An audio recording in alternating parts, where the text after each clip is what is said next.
Friends, సియా ఒక మనిషిని చంపడానికి సిద్ధపడిపోయింది. అయితే సరే, ఒక మనిషి తనకి శత్రువు అనుకోండి.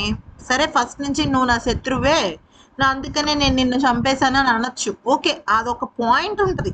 కానీ ఇక్కడ సియా చేసిన పని ఏంటంటే, కాబోయేవాడు ఎంగేజ్మెంట్లో సియా అసలు కేతన్‌తో ఎంత క్లోజ్‌గా ఉందంటే, తనని హగ్ చేసుకుంటూ, తనని కిస్ చేస్తూ, తన కాళ్ళ దగ్గర ఉంటూ, ఇట్లాగా అసలు తన ప్రవర్తన చూస్తే వీళ్ళు ఒక బెస్ట్ కపుల్ అయిపోతారు అన్నంత ఒక సినిమా చూపించింది సియా.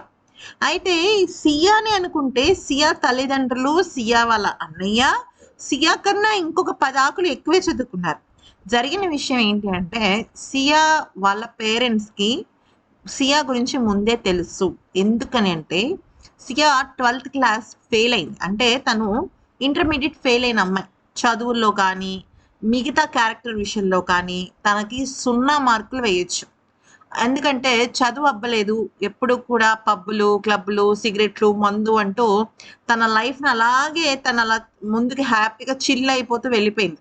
అంతేగాని ఒక బాధ్యత, ఒక చదువుకోవాలి, మంచి ఉద్యోగం సంపాదించాలి, డబ్బులు సంపాదించాలి, ఇవేం లేవు తనకి. అయితే తను జస్ట్ చాలా క్యాజువల్‌గా తనకు సంబంధించిన బాయ్ ఫ్రెండ్స్‌ని ఇట్టే మార్చుకుంటూ వెళ్ళిపోయింది.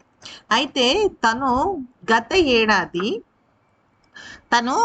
దీపావళి సమయానికి చేతన్ చౌదరితో పరిచయం ఏర్పడింది. నిజానికి సియా వాళ్ళ సొంత సిస్టరే చేతన్ని పరిచయం చేసింది. పరిచయం, ఇష్టం, ఇష్టం, ప్రేమ, ప్రేమ కాస్త ఇంతకి దారి తీసింది. అయితే వీళ్ళందరూ కలిసి ఒకసారి క్రికెట్ చూడ్డానికి కూడా వెళ్ళటం జరిగింది. ఆ సమయంలో సియా అండ్ చేతన్ ఇద్దరు కూడా పక్కనే కూర్చుని మ్యాచ్ చూశారు. ఈ విషయాన్ని తల్లిదండ్రులు కూడా అబ్జర్వ్ చేశారు. అయితే సియా వాళ్ళ అమ్మగారు, మా అమ్మాయి నిజమని తెలిస్తే, తప్పు చేసిన దోషం తెలిస్తే తనని చంపేయండి, ఉరి తీయండి అన్న ఈవిడే ఎంత అబద్ధాలు ఆడిందంటే, అసలు చేతన్ని నేను ఎప్పుడూ చూడలేదని, తన గురించే మాకు తెలియదని చెప్పడం జరిగింది. కానీ పోలీసు విచారణలో దాదాపుగా సుదీర్ఘంగా 18 గంటల పాటు వీళ్ళని ఇంట్రోగేట్ చేస్తే తెలిసిన విషయం ఏంటి అంటే, చేతన్ గురించి ముందే తెలుసు. కానీ చేతన్‌తో శృతి మించిన వ్యవహారం చేస్తుంది. అదే సమయంలో కేతన్ పెళ్లి సంబంధం వచ్చింది. దాంతో కేతన్ పెళ్లి సంబంధం రావటం, కేతన్ వాళ్ళు చాలా ధనిక కుటుంబం నుంచి వచ్చిన వాళ్ళు కావడంతో వాళ్ళ అమ్మాయి సుఖపడుతుందని చెప్పేసి ఇక పెళ్లిని యాక్సెప్ట్ చేసేసారు. నిజానికి సియా వాళ్ళ పేరెంట్స్‌తో 10 సార్లు చెప్పిందనమాట. నాకు ఇష్టం లేదు ఈ పెళ్లి, ఇష్టం లేదు, ఇష్టం లేదు. కానీ సియా వాళ్ళ అన్నయ్య సాహిల్ మాత్రం వేరే రకంగా చెప్తున్నాడు.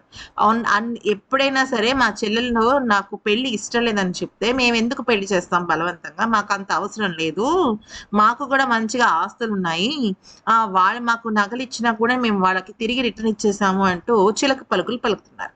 కానీ కేవలం కేతన్ అగర్వాల్ మంచిగా డబ్బున్నవాడు కాబట్టే ఇతన్ని వద్దనుకుని ఆ అబ్బాయికి ఇచ్చి బలవంతంగా ఎంగేజ్మెంట్ చేశారు.